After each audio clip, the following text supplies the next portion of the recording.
Благодарам, почитувам подпредседател, почитувани граѓани, почитувани колеги, почитуван министер.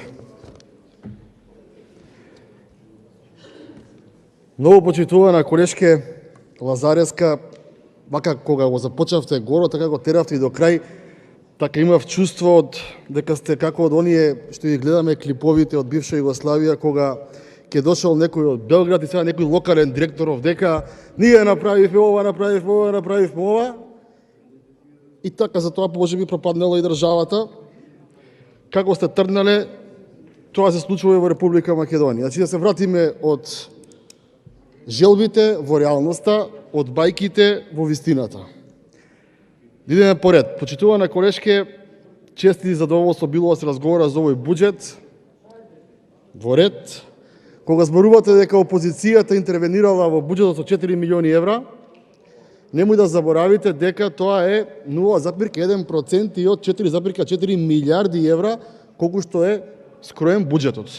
Значи, власта учествувала со 99,9%, а опозицијата со 0,1% во интерес на јавноста. Не е во ред такви спинови. Понатаму, велевте дека овој буџет бил за граѓаните.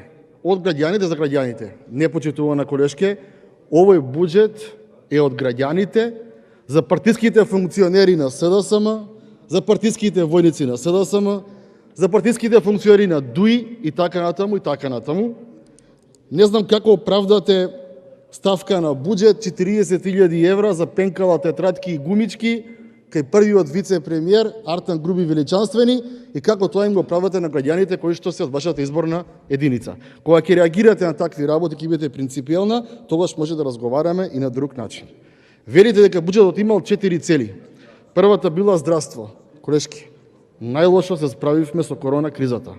Од цел Балкан и од цела Европа.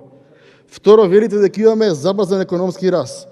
Почитувана колешке, ниту во 2021 година бевме држава со најнизок економски раст на Балканот и Европа, а во 2022 година Светска банка и Народна банка на Република Македонија ни промовираат најнизок раст, економски раст на Балканот од сите други држави, така и тоа не е така.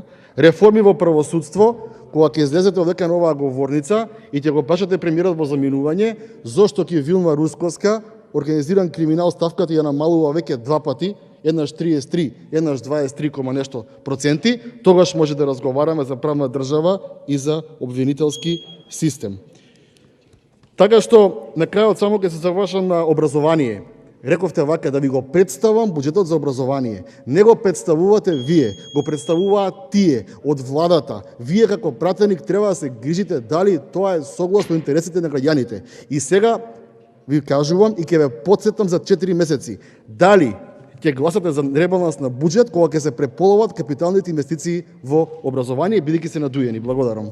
Тогаш ќе ја видиме вистината.